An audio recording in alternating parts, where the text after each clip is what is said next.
Hello everyone, what's up? It's me again, Jung Mossa 3, and it's time for the top 5 of the month for the month of January.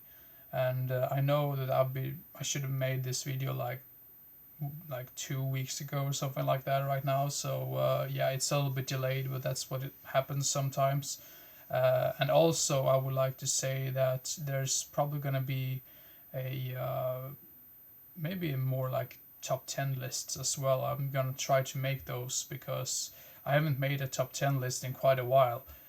So yeah, we'll see what I can come up with. Yeah, and I'm not really sure. I think I've been quite lazy when it comes to this, but I should try to leave like a link down below in the description to the movies that I'm going to talk about today, so you can judge for yourself and um, just judge for yourself if you want to watch these movies or not.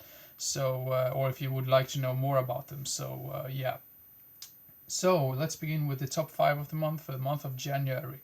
And at number 5, I mean, actually, there's only 2 of these films on this list, which I actually do have in my collection, but the rest I would really like to get eventually. So, yeah.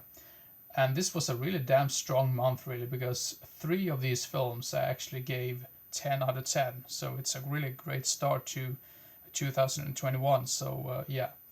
First up, we have a film which I do not have in my collection, but the film is called Phantom Carriage. This is like a classic black and white. I mean, a really, really old film. This is actually the oldest film I've ever seen, from 1921. It's like a horror drama type of deal, but I would say it's a drama with like horror elements to it. I would say, and since it is from that time period, you can't really expect any like blood or gore. I mean, it's just sort of suggested all of these creepy things in it, and I would say the whole setting and the music is just phenomenal when it comes to some of these older films, and yeah, it's and also there's no dialogue in this. I mean, there is dialogue, but since it is an older film, it's dialogue like on the screen. So if you have seen, for example, like Nosferatu or any of those other real old films, you know what I'm talking about. So yeah, oh god, sorry, the Phantom Carriage at number 5, and at number 4 is a film which actually a good friend of mine sent to me, and I really enjoyed this one, and the film is called Blue Ruin. I had never heard about this film before he uh, told me about this one, and I just would say that this is one of the best revenge films that I've seen in a long time, and already after like the first like 5 or 10 minutes, it gets really like nasty and disgusting. Maybe not disgusting, but really nasty. And I did not expect that to be that early in the film. For those of you who have seen this film, you know what I'm talking about. So I'm like, what next? What's gonna happen now? And it's just so damn tense, and the acting is just great. I would say the acting, the music, and the atmosphere really drives this movie forward. And also, there's some really good blood and gore effects in this one as well. So, and I think most of that is practical effects. So that's really amazing to see in a newer type of film. So, yeah, Blue Ruin. I think Blue Ruins stands for something. I can't really remember what, but I think it's like broken dreams or like depression. I think it was something like that. I'm not too sure, but yeah.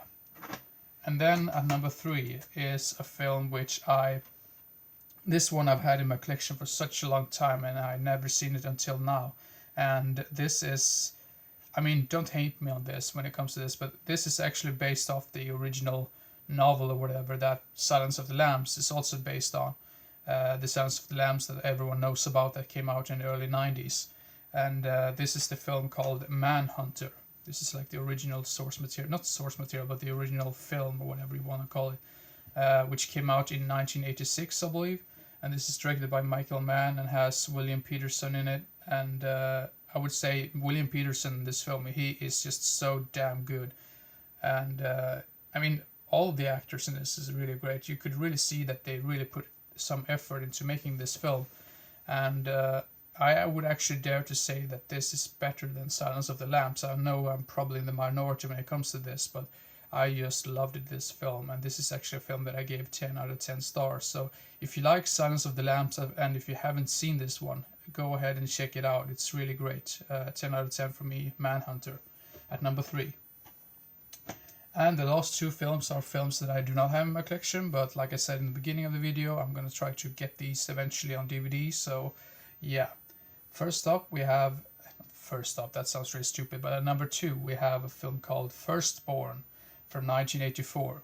And the main reason why I decided to check this one out was because of the cast, mainly because of the cast really, because this is the very first film that Corey Haim appeared in. This is like his very first role, so he wasn't that old at all when he got a part in this film. So, and this also has Peter Weller in it and Christopher Collett, who I know from what's it called, Sleepaway Camp, and I think he had such a great role in this.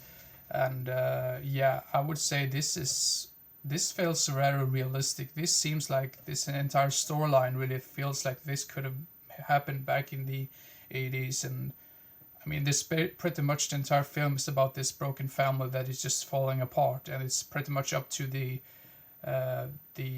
siblings, the sons in this family, to try to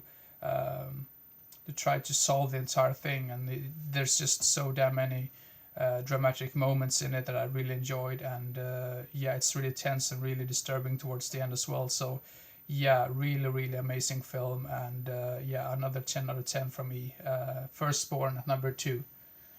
And at number 1 is a film which I think this was the very first or second film that I watched during 2021. The first film of the year, so to say.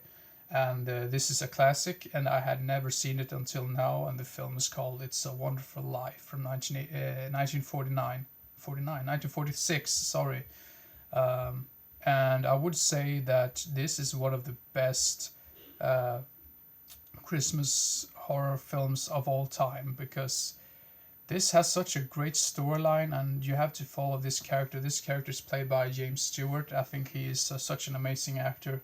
And it pretty much shows him his entire lifespan, like from when he is like a kid, when he saves his brother, and up until he gets like older and he like marries and have a family, but there's still something missing, and he just seems so depressed because he's working at this bank, and there is so many problems that he has to face that just gets spit on him like right away, and it's just, he feels so depressed and he doesn't want to live anymore.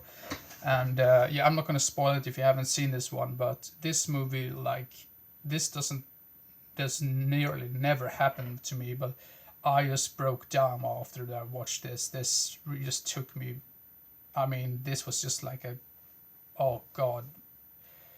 It's indescribable, really, because I just had tears in my eyes towards the end of this film, and that never happens. So that tells you what great film this really is, and I just want to get this movie on DVD as soon as possible. So yeah, It's a Wonderful Life. If you haven't seen this film, where have you been? I mean, you could tell the same thing with me, since I had not watched it before this year. So yeah, 10 out of 10 easily. I could have given this like an 11 out of 10 if that was possible. That's how good this movie was. So yeah, It's a Wonderful Life at number 1. Now, sorry for mumbling on for almost 10 minutes now. I'm trying to keep it somewhat short so you won't get bored. Okay, now I sort of said the same thing that I usually shouldn't say, but the old, hope you enjoyed it, you didn't get bored. I know some people really like that. But yeah, sorry if I just mumbled on, but yeah, that's how it goes sometimes. And keep your eyes open for the next video, and yeah, see you next time. Bye bye.